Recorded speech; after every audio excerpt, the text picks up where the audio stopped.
ஏன் இப்படி பார்க்குறாரு? சேட்டு பையன் லாக்ஸில் எல்லாருக்கும் வணக்கம் கைஸ். இன்னைக்கு பார்த்தீங்கன்னா நம்ம ஸ்ட்ரைட்டாக காலையில் குளிச்சு ரெடி ஆகிட்டு ஸ்ட்ரைட்டாக கடைக்கு வந்துட்டோம். கடைக்கு வந்து வேலை நம்ம முடிச்சிட்டோம். இன்னைக்கு பார்த்தீங்கன்னா நம்ம புது ஸ்டாக் வந்திருக்கு முருகர் வேலை. யாருக்காச்சும் வேணா இன்ஸ்டாகிராம் மெசேஜ் பண்ணுங்கள், டெலிவரி பண்ணிடுவேன். அதுக்கப்புறம் பார்த்தீங்கன்னா வைஃப் வந்து தக்காளி சாதம் அமிச்சாங்க. சரி லேட் பண்ணால் சாப்பிட ஆரம்பிக்கலாம்னு நானும் சாப்பிட உட்காந்துட்டேன். அதுக்கப்புறம் வைஃப் பீரோ வேணும்னு சொல்லியிருந்தாங்க. சரி நானும் அம்மாவும் வந்து பீரோ வாங்க போகலான்னு சொல்லி ஸ்ட்ரைட்டாக வந்த இடம் பார்த்தீங்கன்னா போத்தீஸ் ஃபர்னிச்சர் தான், குரோம்பேட்டில் இருக்குது. அங்கே வந்து பார்த்தா எங்களுக்கு தேவையான பீரோ இல்லை, ஒரே ஒரு பீஸ் தான் இருந்தது. சரி செட் ஆகாதுன்னு சொல்லி பக்கத்துலேயே சரவணா ஸ்டோரில் போனோம். அங்கே பார்த்தோன்னே பார்த்தீங்கன்னா எங்களுக்கு பிடிச்சிச்சு. ஏன்னா நிறைய வெரைட்டிஸ் இருந்தது. டக்குன்னு புக் பண்ணிட்டேன் எங்கள் அம்மா கிட்ட சொல்லி.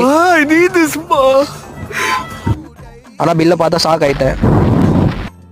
அதுக்கப்புறம் ஈவினிங்காக பார்த்தீங்கன்னா வந்து டெலிவரி பண்ணவும் வந்தாங்க. சரி சேஃபாக டெலிவரி பண்ணோம் சொல்லி நானும் பக்கத்தில் இருந்து பொறுமையாக இறக்கி வச்சுட்டு இன்னைக்கு vlogs கம்ப்ளீட் பண்ணுறேன். பிடிச்சிருந்தா லைக் பண்ணுங்கள், ஷேர் பண்ணுங்கள், கொஞ்சம் சப்போர்ட் கொடுங்க. பாய் பாய்.